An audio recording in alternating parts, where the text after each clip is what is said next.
நல்ல கமகமான பச்சை பயிர் புலாவ், அதாவது கிரீன் மூங் புலாவ் இன்ஸ்டன்ட் பாட்ல என்னோட சைட்லேருந்து எப்படி பண்ணுறது தான் இன்றைக்கி நம்ம பார்க்க போகிறோம். இன்ஸ்டாகிராம் ஸ்டோரியில் ஆப்ஷன்ஸ் கொடுத்துருந்தேன். அதில் இந்த பச்சை பயிர் புலாவுக்கு தான் ஓட்டிங் ஜாஸ்தி.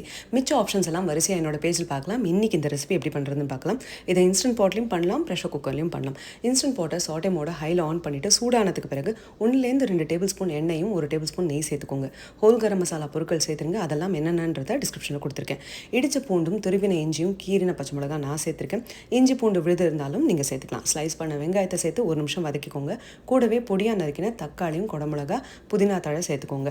குடமிளகாவும் புதினா தழையும் ஆப்ஷனல் தான். நான் சேர்த்திங்கன்னா ரொம்ப வாசனையாக இருக்கும். பச்சை பயிரை மினிமம் 4-6 மணி நேரமாவது ஊற வச்சுக்கணும். அதுக்கப்புறமா ஊற வச்சதை வடிகட்டிட்டு ஒரு 8 நிமிஷம் ஸ்டீம் குக் பண்ணிக்கோங்க. அப்போ தான் இது ஈஸியாக குக் ஆகும். நான் ஊற வைக்கிறதுக்கு டைம் இல்லாதனால 1 மணி நேரம் தான் வெந்நீரில் ஊற வைக்க முடிஞ்சது. அதை மைக்ரோவேவில் 12 நிமிஷம் குக் பண்ணிக்கிட்டேன். அதை இதோட சேர்த்தாச்சு.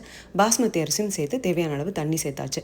எப்போவுமே 1 கப்பு பாஸ்மதி அரிசிக்கு 1/2 கப்பு பச்சை பயிறு 2 கப்பு தண்ணி. நான் 1.5 கப்பு பாஸ்மதி அரிசி சேர்த்தேன். அதனால் பச்சை பயிரை 1/4 கப்பு சேர்த்துட்டு தண்ணி 2.25 கப் சேர்த்துருக்கேன்.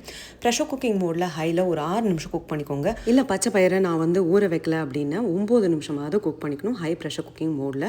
அதே மாதிரி பண்ணும்போது நீங்கள் பாஸ்மதி அரிசிக்கு பதிலாக சீரக சம்பா அரிசியோ இல்லை சோனா மசூரியோ கொஞ்சம் ஹார்டாக இருக்கிற அரிசி வகையை யூஸ் பண்ணிங்கன்னா நல்லா குக் ஆகும். ஏன்னா பாஸ்மதி அரிசி உடஞ்சி போயிடும்.